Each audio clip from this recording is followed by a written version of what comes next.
താങ്കൾ അതിനെക്കുറിച്ച് പറഞ്ഞ് എനിക്ക് വളരെ രസകരമായി തോന്നി. അനുഷ, അതിന് മുമ്പ് താങ്കൾക്ക് വേണ്ടപ്പെട്ട ഒരാൾ വന്നാലേ ഈ ഒരു ചർച്ച പൂർത്തിയാകും.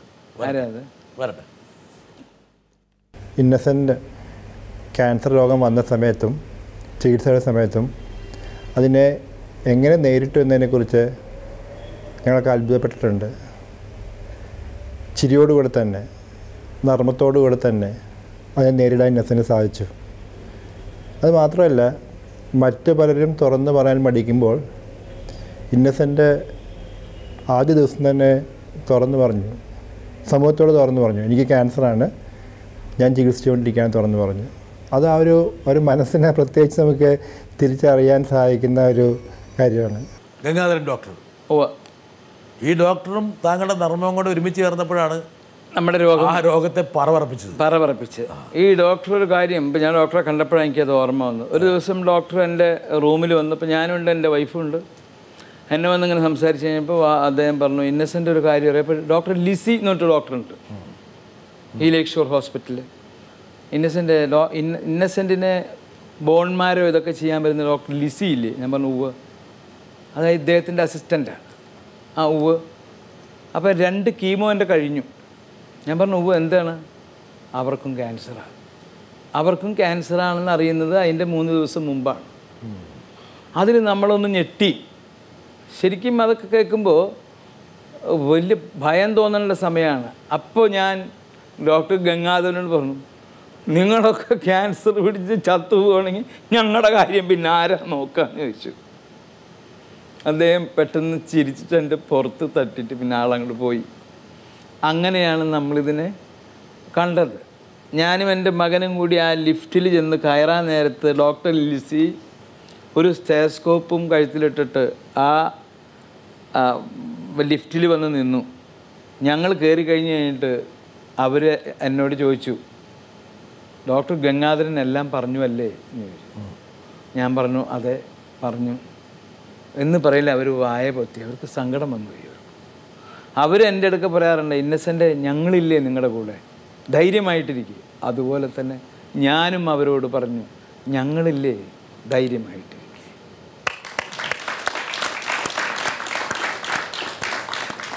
ഇതൊക്കെ വലിയൊരു അനുഭവമാണ്. ഒരു കഥയുണ്ടാക്കാനോ, കാരണം അവരിപ്പോഴും അവിടെ ജീവിച്ചിരിപ്പുണ്ട്, അവർ രോഗികളെ നോക്കുന്നു, അവർ ജീവിച്ചിരിക്കുന്നു, ഇവിടെ ജീവിച്ചിരിക്കുന്നു, ഡബിൾ ജീവനിലിരിക്കുന്നു, അവർ രോഗികളെ നോക്കുന്നു. അപ്പോൾ ഇതൊക്കെ ഒരു വലിയ സംഭവങ്ങൾ. ഇതൊക്കെ എൻ്റെ കൺമുമ്പിൽ വന്ന് പെടുന്നു എന്നുള്ളതാണ്. പലരുടെയും മുമ്പിൽ ഇതൊക്കെ വരുന്നുണ്ട്, അവരൊക്കെ ഇത് മറന്നു കളയുന്നു. ഇത് നിങ്ങൾ ആരാ പറഞ്ഞത്, നമ്മുടെ നാട്ടുഭാഷ പറഞ്ഞ ഫുൾ ഫയർ പോലെ നിങ്ങൾ എടുത്തു. അതായത് താങ്കളുടെ രോഗം മാത്രമല്ല, താങ്കളുടെ ഭാര്യയുടെ രോഗത്തെ പോലും നർമ്മം കൊണ്ട് അമ്മാനമാടി. ഇനി ഒരു പക്ഷേ ക്യാൻസർ ഇരിഞ്ഞാലക്കുട ഭാഗത്തേക്ക് വരില്ല. അതെ, വന്നിട്ട് വലിയ കുഴപ്പമൊന്നുമില്ല. ക്യാൻസർ ഇനി ഇരിഞ്ഞാലക്കുട ഭാഗത്തേക്ക് വരില്ല എന്ന്.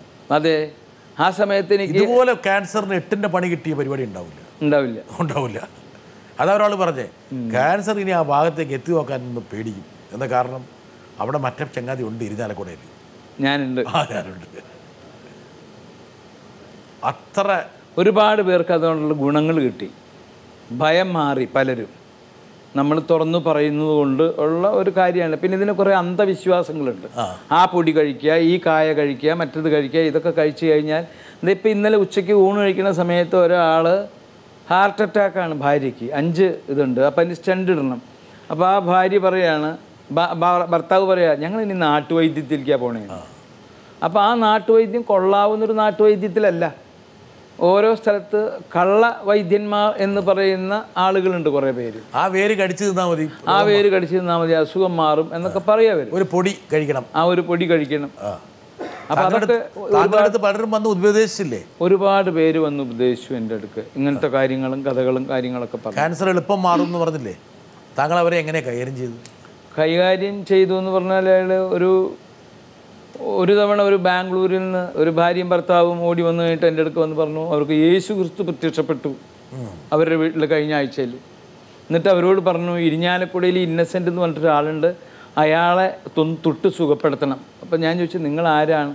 ഞാനൊരു സുവിശേഷം ഇത് ചെയ്യുന്ന ആളാണ്, അപ്പോൾ അതിനൊന്ന് തൊട്ട് സുഖപ്പെടുത്താൻ വേണ്ടിയിട്ട് ഞാൻ വന്നതാണ് എന്ന് അയാൾ പറഞ്ഞു. ഇതെൻ്റെ ഭാര്യയാണ്, ഇതൊക്കെ പറഞ്ഞു. ഞാൻ പറഞ്ഞു, എന്നാ വന്നത്? പറഞ്ഞു 17-ാം തീയതി രാത്രി 8 മണിക്കാണ് യേശു ക്രിസ്തു വന്നത്. അപ്പോൾ ഞാൻ പറഞ്ഞു അത് അങ്ങനെ വരാൻ വഴിയില്ലല്ലോ. അതെന്താ അത് 17-ാം തീയതി രാത്രി 7 മണിക്ക് എൻ്റെ വീട്ടിൽ വന്നിട്ട് 11 മണിക്കാണ് യേശു ക്രിസ്തു പോയത്. അപ്പോൾ പിന്നെ അവിടെ വന്നത് ആരാണാവുക? അതോടുകൂടി ഇയാൾക്ക് ഇയാളുടെ ഭാര്യ എന്നെ നോക്കി ഇങ്ങനെ. എന്താ വെച്ചാൽ അവർക്കൊരു സംശയം, ഇയാൾക്ക് ക്യാൻസർ മാത്രമല്ല സ്വല്പം കുഴപ്പം കൂടി ഉണ്ടെന്ന് തോന്നിയിട്ടുണ്ട്. ഇപ്പോൾ ഇവിടെ ഒരു വട്ടമേശ കിടക്കുന്നുണ്ട് എൻ്റെ വീടിൻ്റെ മുമ്പിൽ. ആ സ്ത്രീ ഈ വട്ടമേശയുടെ അടിക്കോടെ ഇങ്ങനെ നോക്കിയപ്പോൾ ഞാൻ വിചാരിച്ചു മുണ്ടങ്ങ മാറി കിടക്കുന്നുണ്ടെന്ന് വെച്ചിട്ട് ഞാനിതിങ്ങനെ പതുക്കെ ഇങ്ങനെ ഇട്ടു. സത്യം അതല്ല നോക്കിയത്, കാലുമ്പോൾ ചങ്ങല ഉണ്ടോയെന്നാണ്. ആ വിയറ്റ്നാം കോളനിയിൽ ചങ്ങല ഇട്ട് വെച്ചിട്ടുണ്ടല്ലോ. അപ്പോൾ അതോടുകൂടി അവർ പോയി. അപ്പോൾ ഇങ്ങനെയുള്ള ആളുകൾ എന്നെപ്പോലുള്ള ഒരാളുടെ അടുക്ക് വരികയാണെങ്കിൽ നമ്മുടെ എത്രയോ ആളുകൾ ചതിക്കുഴിയിൽപ്പെട്ട് പോണു. വെറുതെ മരിക്കുക എന്ന് പറയില്ലേ, ഇങ്ങനെയുള്ള പൊടികളും ഇങ്ങനെയുള്ള വിശ്വാസങ്ങളും ഒക്കെ വന്നിട്ട്.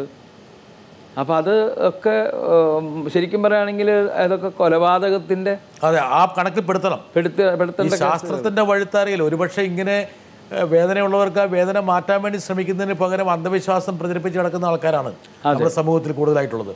ഗംഗാധരൻ ഡോക്ടറിൻ്റെ എന്തോ ഒരു കാര്യം കൂടി പറയണമെന്ന് വലിയൊരു ആഗ്രഹം, ഇത് പറയാതിരിക്കരുതെന്ന് അദ്ദേഹം പറഞ്ഞു. ചികിത്സ കഴിഞ്ഞ് തിരിച്ചുപോയ ഇന്നസെൻ്റ് ഒരുപക്ഷെ മറ്റൊരു ഇന്നസെൻ്റായിട്ടാണ് ഇന്ന് ജീവിക്കുന്നത്. ജീവിതത്തിലെ നല്ലൊരു ഭാഗം ക്യാൻസർ രോഗികളെ സഹായിക്കാനും അതുപോലെ ക്യാൻസർ രോഗികൾക്ക് ഇച്ഛാശക്തി വളർത്താനും പല സന്ദർഭങ്ങളിലും ക്യാൻസർ രോഗികളെ പിടിച്ചുയർത്താനും ഇന്നസെൻ്റ് ശ്രമിക്കുന്നുണ്ട്, സാധിക്കുന്നുമുണ്ട്. ഇടയ്ക്ക് വരും. ഇപ്പോൾ ഈ അടുത്ത കാലത്ത് M.Tech പഠിക്കുന്ന ഒരു വിദ്യാർത്ഥിനി, ആ വിദ്യാർത്ഥിനിക്ക് കീമോ ചെയ്യണം. കീമോ ചെയ്ത് കഴിഞ്ഞാൽ മുടി പോവും. അപ്പം പല കീമോയ്ക്ക് പല പോലെയാണ്, മുടി പോവും. അവളുടെ മുടി എന്തായാലും പോവും. അപ്പോൾ എൻ്റെ അടുത്ത് ഡോക്ടർ പറഞ്ഞു എന്നോട്, ഇദ്ദേഹത്തിൻ്റെ വൈഫാണ് ആലീസിൻ്റെ ചികിത്സയും കാര്യങ്ങളൊക്കെ ഡോക്ടർ ചിത്രധാര. അപ്പോൾ ഇവർ രണ്ടുപേരും കൂടി പറഞ്ഞു ഇന്നസെൻ്റ് ഒന്ന് പോയി ആ കുട്ടിയോട്, ആ കുട്ടി ഹോസ്പിറ്റലുണ്ട്, അപ്പോൾ ഒന്ന് പോയി പറഞ്ഞാൽ നന്നായിരിക്കണം. ഞാനും എൻ്റെ വൈഫും കൂടിയിട്ട് അവിടെ പോയി. അവിടെ ചെന്ന് സംസാരിച്ച് അപ്പോൾ കുറച്ച് സംസാരിച്ചപ്പോഴേക്കും ഇതിനെപ്പറ്റി ഒന്ന് പറഞ്ഞില്ല. ഞാൻ പറഞ്ഞു ഇത് ഈ മുടി, ഞാൻ പറഞ്ഞു ഇത് വന്നതാ. കുറച്ച് കഴിഞ്ഞപ്പോൾ ആ കുട്ടി ഒരു തീരുമാനം എടുക്കുകയാണ്, ഞാൻ കീമോക്ക് റെഡി, എൻ്റെ മുറിയിൽ ഇന്നസെൻ്റായിട്ട് വന്നില്ലേ, അങ്കിൾ വന്ന് പറയുന്നത് ശരിയാണെന്ന് എനിക്ക് ഉറപ്പാണ്. അപ്പോൾ ആ കുട്ടിയുടെ ജീവൻ രക്ഷിച്ചതിലൊരു പങ്ക് നമുക്കുണ്ട്. താങ്കളിപ്പോൾ ഇത് പറഞ്ഞപ്പോൾ ഈ കീമോ ചെയ്യാൻ ഭയക്കുന്ന എത്രയോ ആൾക്കാർക്കുള്ള സന്ദേശമാണിത്. ആണ്. താങ്കളുടെ തലയിൽ നല്ല മുടിയാണിപ്പോൾ. അതെ, കുറച്ച് കറുപ്പ് ലേശം ഞാൻ കൂട്ടിയിട്ടുണ്ട്. അതൊഴിച്ചാൽ ബാക്കി ഒരു കുഴപ്പമൊന്നുമില്ല. അതെ അതെ. പക്ഷേ ഈ ആശ്വസിപ്പിക്കാൻ ആലീസിനെ തന്നെ ഏൽപ്പിച്ചാൽ കുഴപ്പമാണ്. ഒരിക്കലൊരാൾ എൻ്റെ കൂട്ടുകാരനും അയാളുടെ ഭാര്യയും കൂടി വന്നപ്പോൾ ആ സ്ത്രീക്ക് ചില സംശയങ്ങളും കാര്യങ്ങളുണ്ട്. അപ്പോൾ സ്ത്രീ തന്നെ അതിന് പറഞ്ഞു, ഞാൻ ആലീസ് നീ ഒന്ന് ഉഷാറായിട്ട് റെഡിയാവും എന്ന് പറഞ്ഞു. ആലീസിന് ഞാൻ ആ സ്ത്രീയെ ഏൽപ്പിച്ചു.